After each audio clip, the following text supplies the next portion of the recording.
Sir నమస్కారం.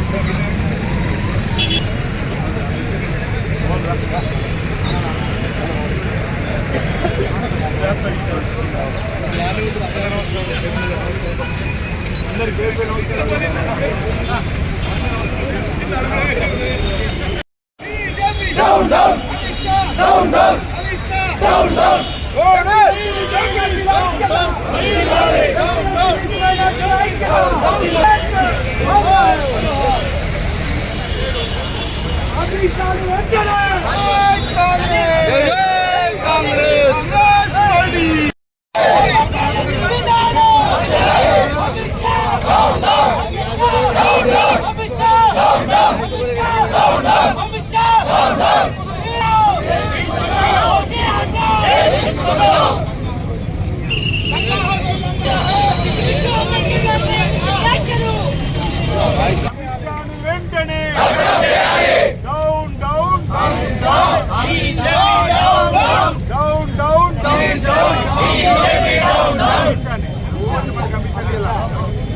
Amit Shah down down Amit Shah down down Amit Shah down down Amit Shah down down Amit Shah down down BJP down down Amit Shah Bharat Rajyanga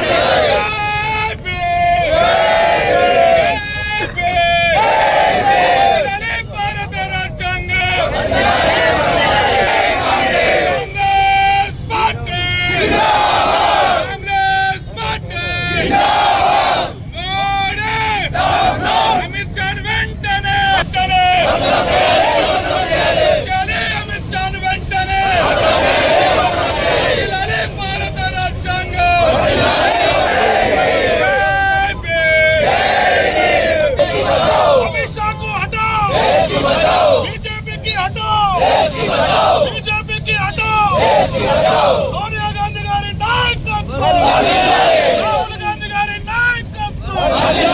BJP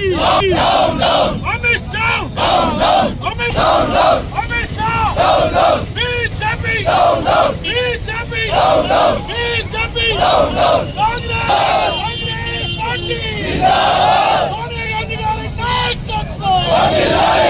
down down BJP down down Amit Shah को हटाओ BJP down down Amit Shah को हटाओ देश की बचाओ अमित शाह को हटाओ देश की बचाओ अमित शाह को हटाओ देश की बचाओ अमित शाह ने वेंटने अमित शाह ने वेंटने अमित शाह ने वेंटने down down down down Amit Shah down down అలా చూస్తూ కొంచెం జరుగుతారా. ఆల్ ఇండియా కాంగ్రెస్ కమిటీ పిలుపు మేరకు మా ఏఐసిసి అధ్యక్షుడు మల్లికార్జున ఖర్గే గారు, మన రాహుల్ గాంధీ గారు, సోనియా గాంధీ గారు, మన సీఎం గారు, మన చీఫ్ ప్రెసిడెంట్ గారు, ప్రధానంగా అమిత్ షా గారు భారత రాజ్యాంగ నిర్మాత డాక్టర్ బాబాసాహెబ్ అంబేద్కర్ గారు మాట్లాడిన మాటలు ఏవైతుందో వాటిని ఎస్సీ ఎస్టీ బీసీ మైనార్టీ వర్గాలను బాధించే విధంగా ఉంది. కాబట్టి వారి యొక్క మాటలు కించపరిచే విధంగా అంబేద్కర్ గారు మీద వారిని సస్పెండ్ చేయాలని చెప్పాలి. మీ ద్వారా రాష్ట్రపతి గారికి మీకు వినతిపత్రం పంపిస్తుంది. వెంటనే మనకు అందజేయాల్సింది కోరుతున్నాను.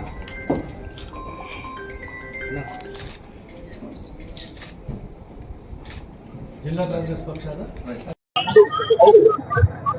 అఖిల భారత్ కాంగ్రెస్ పార్టీ తెలంగాణ ప్రదేశ్ కాంగ్రెస్ కమిటీ పిలుపులో భాగంగా ఏఎస్ అధ్యక్షులు మల్లికార్జున ఖర్గే గారు, అగ్రనేత సోనియా గాంధీ గారు, రాహుల్ గాంధీ గారు, ప్రియాంక గాంధీ గారు, రాష్ట్రానికి సంబంధించినటువంటి పెద్దలు రేవంత్ రెడ్డి గారు, గౌరవ ముఖ్యమంత్రి పిసి అధ్యక్షులు మహేష్ కుమార్ గౌడ్ గారు గత వారం రోజులుగా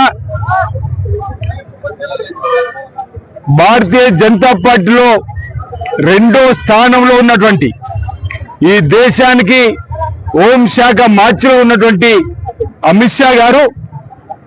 డాక్టర్ బిఆర్ అంబేద్కర్ గారిని అవమానపరిచే విధంగా మాట్లాడిన మాటలకు దేశం యావత్తు కూడా వెంటనే మంత్రివర్గం నుంచి బర్తరఫ్ చేయాలని చెప్పని కోరుతున్నప్పటికీ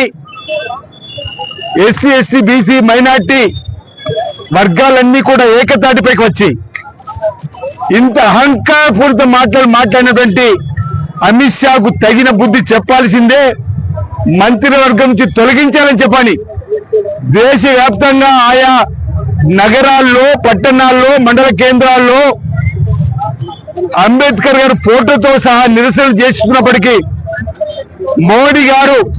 అమిత్ షాను వెనుకేసుకురావడానికి తీవ్రంగా తప్పుపడుతూ ఈరోజు అన్ని జిల్లా కేంద్రాల్లో ధర్నాలు, అన్ని జిల్లా కేంద్రాల్లో ఉన్నటువంటి గౌరవ కలెక్టర్ ద్వారా రాష్ట్రపతి గారికి ఒక వినతి పత్రాన్ని అంబేద్కర్ గారిని అవమానపరిచినటువంటి అమిత్ షా పై వెంటనే చట్టపరంగా కూడా తగిన చర్యలు తీసుకోవాలని చెప్పని కోరుతూ వెంటనే వారి మంత్రి పదవికి ఉద్వాసన చెప్పాలని చెప్పని ఈరోజు భారత రాష్ట్రపతి గారికి రాజన్న సిరిసిల్ల జిల్లా కాంగ్రెస్ పార్టీ పక్షాన ఓ వినతి పత్రం ఇచ్చే క్రమంలో వేలాది మంది ప్రజల సమక్షంలో ఓ ధర్నాను కూడా నిర్వహించుకొని భారతదేశ ప్రభుత్వానికి గట్టిగా ఓ హెచ్చరికను జారీ చేస్తూ దేవుడి తర్వాత దేవుడిగా పేదలు కొలుస్తారు అంబేద్కర్ గారు రచించిన రాజ్యాంగం ఇంతకుముందే పెద్దలు చెప్పినట్టుగా ప్రపంచంలో ఉన్నటువంటి నలుమూలల్లో ఉన్నటువంటి అన్ని రాజ్యాంగాలను, అన్ని గ్రంథాలను పఠించి ఈ దేశంలో ఉన్నటువంటి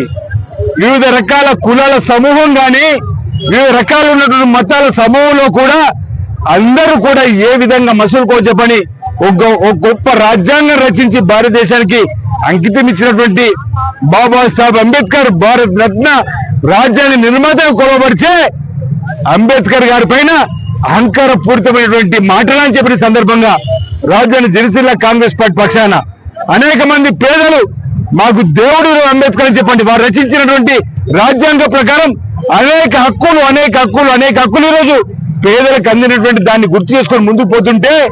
ఎందుకు ఈ అహంకారపూరిత మాటలు అని చెప్పి ఎందుకు ఇంత దుర్నీతి ఈరోజు భారతీయ జనతా పార్టీకి అని ఈరోజు ఈ సందర్భంగా కాంగ్రెస్ పార్టీ పక్షాన గట్టిగా ఎదిరిస్తూ ప్రశ్నిస్తూ ఇప్పటికే అసెంబ్లీ ముందర కూడా అనేక రకంగా పోరాటం చేసినప్పటికీ కూడా, దేశవ్యాప్తంగా పోరాటం చేస్తున్నప్పుడు కూడా బీజేపీ దిగిరాకపోవడాన్ని తెప్పడుతూ అది కూడా పేదలకు సంబంధించినటువంటి మనోభావం దెబ్బతీసే విధంగా అమిత్ షా ఏదైతే ఉందో దాన్ని ఈరోజు మీరు తీవ్రంగా తప్పడుతున్నమాట సందర్భంగా చెప్తూ రాబో రోజుల్లో ఈ ప్రభుత్వం గద్దె దిగి వచ్చి అమిత్ షా పై తగు చర్యలు తీసుకోకపోతే ఇంకా కఠినమైనటువంటి నిర్ణయాలను తీసుకొని ముందుకు పోయేటువంటి క్రమంలో ప్రజల పక్షాన కాంగ్రెస్ పార్టీ నిలబడుతుంది. All India Congress committee, Pradesh Congress committee party సందర్భంగా నేను తెలియజేస్తూ భారతీయ జనతా పార్టీ ప్రభుత్వం దేశంలో ఉన్నటువంటి పేదల సంపద అంతా కూడా ఆయన అనుమేలకు పంచిపెడుతున్నటువంటి సందర్భాన్ని కూడా మనం తప్పుపట్టినాం. ఈరోజు ఆదాని 2014లో ప్రపంచ సంపన్నుల జాబితాలో 600 పైచీలకున్న నెంబర్లో, కానీ గత 2 సంవత్సరాల క్రితం ప్రపంచ సంపన్నుల జాబితా చూస్తే నెంబర్ 2 వచ్చిండు. ఏ విధంగా ఎగబాకిందంటే చెప్పలేని పరిస్థితి. ప్రశ్నించిన రాహుల్ గాంధీ గారిని, ఇండియా కూటమికి సంబంధించి ప్రశ్నించిన 143 మందిని ఈరోజు లోక్సభ నుంచి కూడా బహిష్కరింపజేసి నియంతృత్వ పరిపాలన చేస్తున్నటువంటి భారతీయ జనతా పార్టీ రాబో రోజుల్లో గద్దె దించాలని చెప్పని మణిపూర్ లో దుర్ఘటనలు జరుగుతున్నా, మణిపూర్ లో ప్రజలందరూ కూడా వారి హక్కులను కోల్పోతున్నారు. అయినా ప్రధానమంత్రి మోడీ గారు వారి గురించి మాట్లాడు, అమిత్ షా వారి గురించి మాట్లాడు, మణిపూర్ పోయి వాళ్ళు పరామర్శిద్దామని చెప్పనే ఆలోచన కూడా లేకపోవడం ఈరోజు ఏఐసిసి ఇది కూడా తప్పొట్టింది. మణిపూర్ లో రాజ్యాంగ హక్కులను కాలు వస్తున్నటువంటి దానిపైన కూడా నోరు పేరుకొని భారతీయ జనతా పార్టీ విధానాన్ని ఈ సందర్భంగా తప్పడుతూ రాబో రోజుల్లో ఇప్పటికైనా కేంద్ర ప్రభుత్వం నరేంద్ర మోదీ దిగి వచ్చి ఈ ఆందోళన